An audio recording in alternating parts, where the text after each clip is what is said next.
tatagalin to. Namnamin nyo ho, i-share nyo ho tong video na to para mas makilala ng ating mga kababayan. Itong si Congressman Rodante Marcoleta. Ito, game, panoorin ho natin. Dante Marcoleta. Game. Narinig na kita noon, pero hindi kita kilala. Nung nainteresado ako sa iyo, yung nagtatanong-tanong na ako kung sino ka, your lawyering and everything, at yung performance mo sa Congress. But I was really impressed yung pagdala mo sa kaso ng gobyerno, or at least yung nag-neutral ka man, pero nilabas mo yung totoo. Hindi ka takot sa mga oligarchs, hindi ka takot sa pera nila, at ginawa mong ikaw yung nagsasalita para sa lahat ng gustong sabihin nila, hindi nila masabi at nasabi mo. There are few men, sabihin ko sa iyo, without meaning to offend the rest of the guys there na kung saan tayo napunta at kayo nagtatrabaho. You seldom see committed persons talaga sa trabaho nila.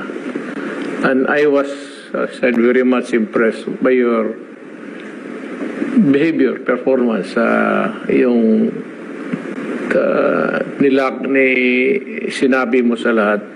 Pinalabas mo ang lahat kung ano ang mali ng gobyerno dito sa ABS-CBN na sa matagal na panahon, I said, government, and even ako, na walang, ako, pinaputok ko lang yung mga mali nila, but nobody carried the name of the Republic of the Philippines, parang doon sa Kongreso, ikaw yun. And I was very much impressed, so nagtatanong ako. You are a principled man, extremely honest, with integrity, at nung alam ko, nung nalaman ko, kung makipag-away ka ng tao o isang korporasyon or ahensya, be it in government or outside, nakita ko yung passion mo to ferret out the truth. So kaya ako yung mismong personal nagsabi sa iyo kung sana maging senador ka, tumakbo ka. So yan ang gusto ko, manalo ka, use the passion that you have in your heart to work for the Filipino people, lalo na ako paalis na. At ako'y believe na believe sa iyo, sa totoo lang, because I like honest persons, men of integrity. At yun ho, si Congressman Rodante Marcoleta. Yun ho ang susuportahan natin sa 2025 midterm election. Yung mga ganyang klaseng individual ang kailangan ho natin sa Senado. Yung pagka pumasok ho sila dyan sa House, dala-dala ho nila yung yagba nila. Sigurado pagka papasok ho yan sa Senado, panigurado dala-dala ho niya yung yagba niya. Hindi kagaya ng mga ibang congressman dyan, nasindak ho dito kay Tambaloslos. Sabagay, malamang sa malamang hindi nasindak. Talagang hinahabol nila yung benepisyo ng pagpapakaaso dito kay Martin Tambaloslos Romualdez. Ngayon ho, kung sakali man, God willing, kung ipagpala lang ng Diyos sa atin, kung masenador ka, ano pa ang madagdag mo sa lawyer mo, at kung maging senador ka, what would be the meaningful legislation that you have in mind na magawin mo kung nandiyan ka na sa Senado? Ang unang-una po, maglalatagan na ho tayo ng plataforma. Yan na nga ba sinasabi natin? Palakpakan mo muna. Marami pa akong susunod dito, no, yung mga ano natin kay Kong Dante. Para mas, alam ko, mahal nyo na si Kong Dante, no? Para mas mapamahal pa siya sa inyo. At para doon sa mga kamag-anak nyo na hindi pa ho siya masyadong kilala. Kaya medyo, ano ho tayo ngayon, medyo formal ho datingan natin. Kasi kung sakaling i-share nyo ho tong video na to, hindi ho tayo masyadong babalagbag, ika nga.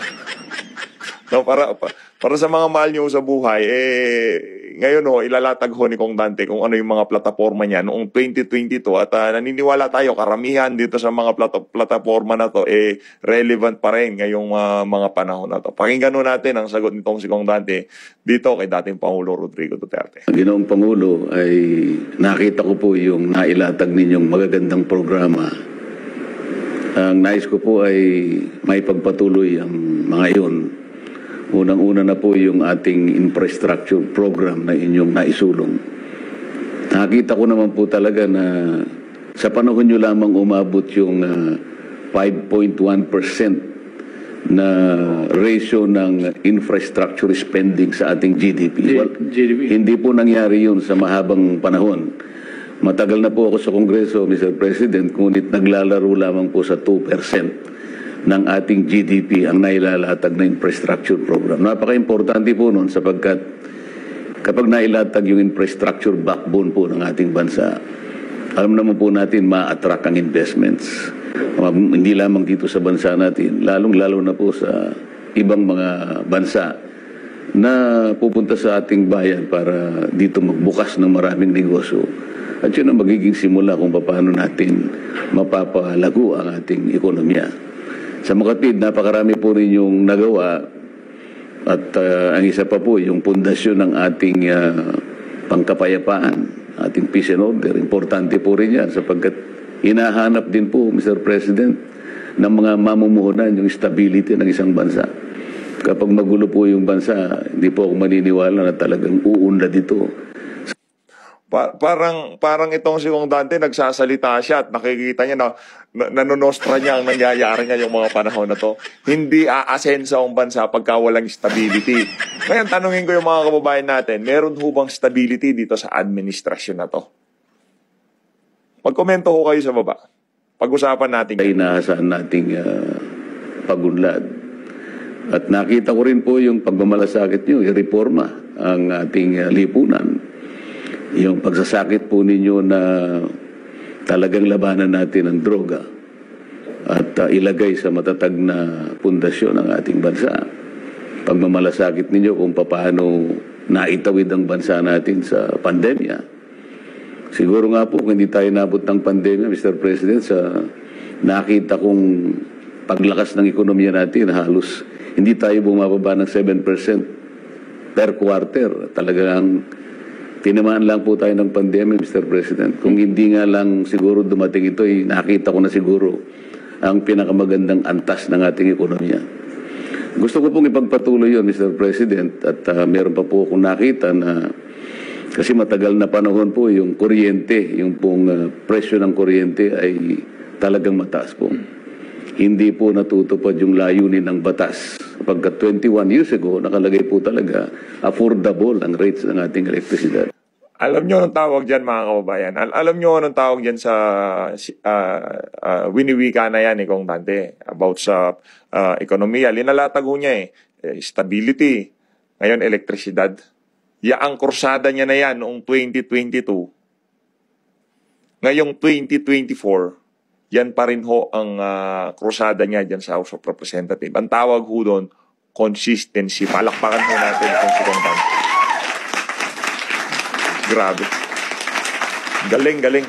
Nalalaman ko po ang paraan kung paano sapagkat nandun din po sa provision ng batas. Problema lang, ang maraming kasamahan po natin sa Kongreso ay hindi naman po talaga nagsisikap na talagang ayusin yung dapat na ayusin. Nandun po yung mga provisions ng tinatawag nating ARCOA. Ito po yung renewable. Ito po yung mga yung aggregation po at saka yung retail energy. Nandun po yung kung paano mabe-break up po yung monopolistic market ng distributors ngayon. into a contestable market. Yun po yung paraan para maibaba natin ang presyo ng kuryente. At yun nga pong problema ng ating sakahan, Mr. President. Napakaganda po ng mga batas natin, hindi po nagkakaroon ng pagkakataon na maipatupad na mabuti sapagkat alam naman po ninyo, napakatindi rin po ng corruption sa bansa na gusto ko rin po sanang makatulong doon sa paraan na inyong nais mangyari. Alam ko pong pinagsikapan ninyo. At nakita ko po yung isang paraan, Mr. President, sapagkat sa matagal na panahon, kung mapapansin po rin yung Commission on Audit, ang modality po nila ay post-audit. Ibig sabihin po, mag-audit sila pagkatapos na ng programa. Papasok sila pagkatapos na ng project. Mag-audit sila pagkatapos ng fiscal year. Samantalang kung titingnan po natin yung State Audit Code of the Philippines, as sinasabi po niya ron ay preventive. Maging ang saligang batas po natin, Mr. President, ay sinasabi, if the internal audit control of an agency is inadequate or weak, dapat po ay magsagawa ng special measures or pre-audit ang COA. Ang palagi pong minamatwid ng COA, Mr. President, kaya post-audit sila, sapagkat pag nag-pre-audit daw po sila ay medyo babagal daw po ang pagpatupad ng ating mga infrastructure projects o namang programa. Ang sabi ko naman, ayan mo nang ma-delay ng konti. Ang importante po, masinop natin yung pera ng bayan. Kung makikita po natin, Mr. President, halos every year at halos lahat po ng ahensya ng ating pamahalaan, sang-ayon na rin sa ulit ng COA, ang dami pong anomalya. Pero palagi na lamang pong report, Mr. President. Wala naman pong nangyayari na malikom nila yung inulat nilang anomalya. Dito ho natin makikita na itong si Congressman Rodante Marcoleta, kung ano ang sinasabi niya, kung ano ang tayo niya noong panahon ni dating Pangulong Rodrigo Duterte, yun ho ang ginagawa niya ngayong mga panahon nitong si Marcos Jr. Hindi ho nagbago ang prinsipyo, hindi ho nagbago ang paninindigan, hindi ho nagbago ang mga pinaglalaban. Yung iba ho kasi mga congressman, mga senador, mga sekretary ng ehensya ng pamahalaan, nung napalitan na ho si Tatay Digong, yung prinsipyo, yung pinaglalaban nila, yung isinusulong nila, yung mga advokasya nila, nagbago ho lahat yan. No? Pinalitan ho nila para umayon doon sa kung anong gustong mangyari ng administrasyon ito. Kagaya nitong si Abalos. Kaya naman bantayan ho natin itong mga politiko na ito. Huwag ho tayong magpaloko. Doon ho tayo sa mga consistent. Kagaya nitong si Congressman Rodante Marcoleta. Sana po ang dapat na mangyari ay masino, ma-prevent. Sapagat yun po yung sinasabi doon sa Section 33 ng State Audit Code of the Philippines. It should be preventive.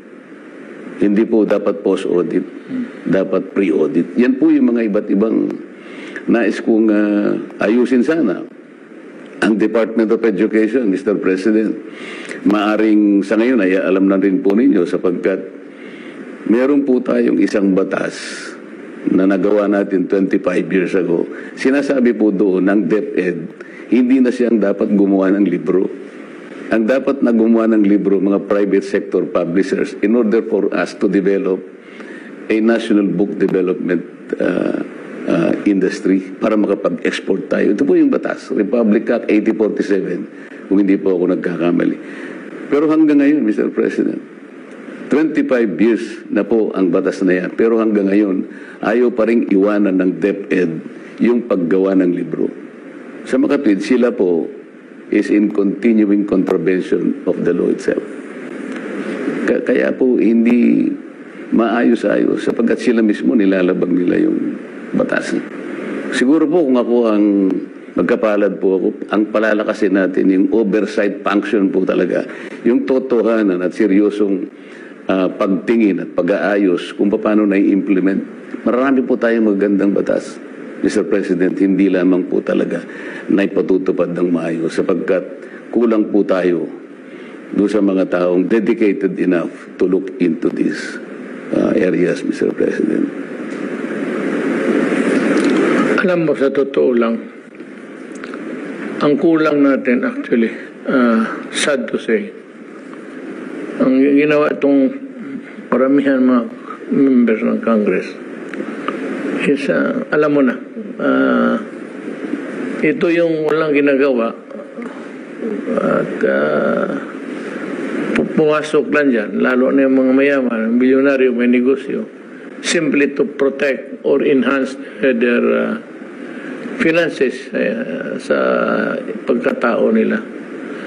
But wala tayong mga crusaders kagaya ninyo na pag naumpisahan yung o pag-usapan yung mali, that na follow up ninyo hanggang huli. Kagaya ng ginawa mo sa ABS-CBN. Pinalabas mo talaga lahat ang kalukuhan nila. So, doon ako na nanood, started to, and I said, I have found one of the men whose honesty I cannot question. Kaya pinapatakbo kita at tinanong ko kung anong magawa mo. In addition to what you have said, I said, maasahan ka ng ordinaryo na akong Pilipino by that time. That mayroon kang may tao dyan na ang pangalan si Rodante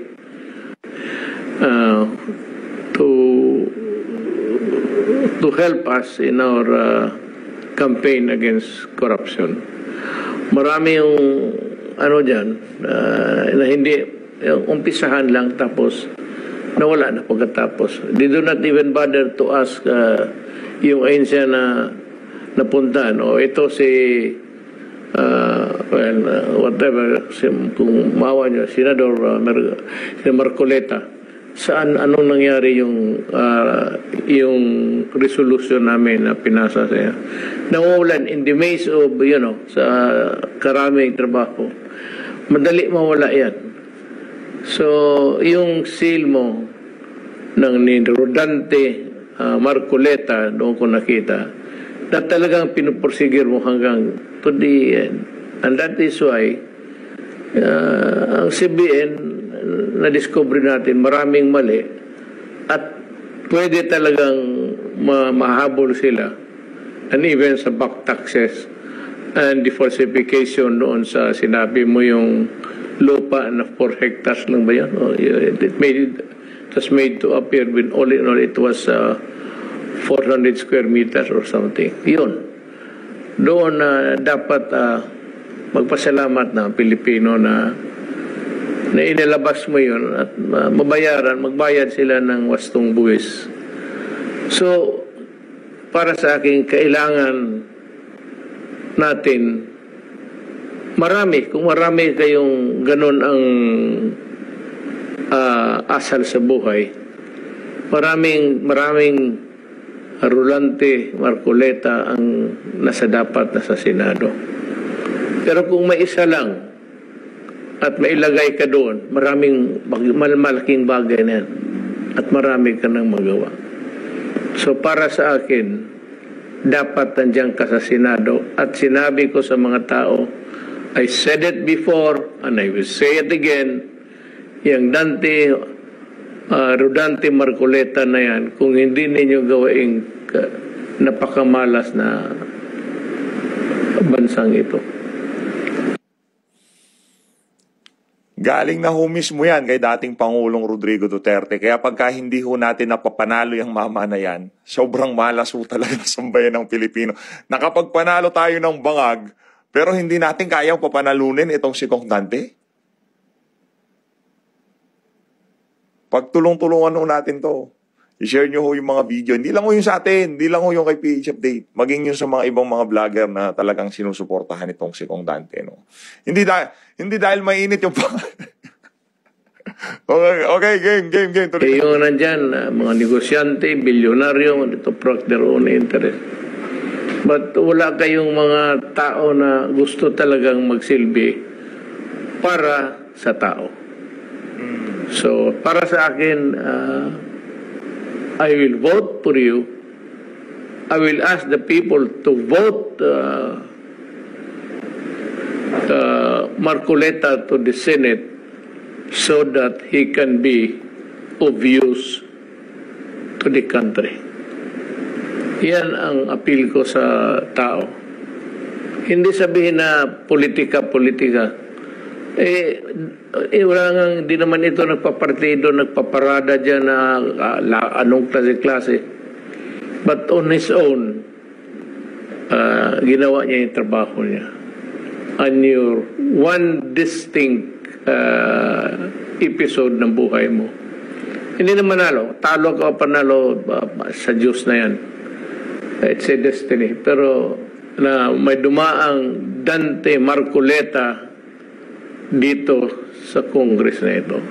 Kung mapahaba natin ang termino dyan sa Congress, whether as a congressman or as a senator, what I would like him, ako mismo isang Pilipino, gusto ko, Marcoleta sa Senado. Yan ang sinasabi ko sa... Kung buboto kayo at maniwala kayo sa akin, iboto ninyo kasi he would be an asset sa ating gobyerno. Hindi lang sa Senado. At ang Pilipinas would be better, much better, if there are people working for the Republic of the Philippines. Yan ang masabi ko after hearing you. At yung aking pangparinig. So sana, ako magkakampanya at yung awareness kasi ninyo, hindi masyado kasi bago lang. Ito kasi mga senador, nailagay lang kasi kung tanungin yung tao, memory lang. At kung tanungin naman, hindi naman tinatanong, sino ba ito? Tinatanong lang sino ang... Yan ang problema sa Pilipinas.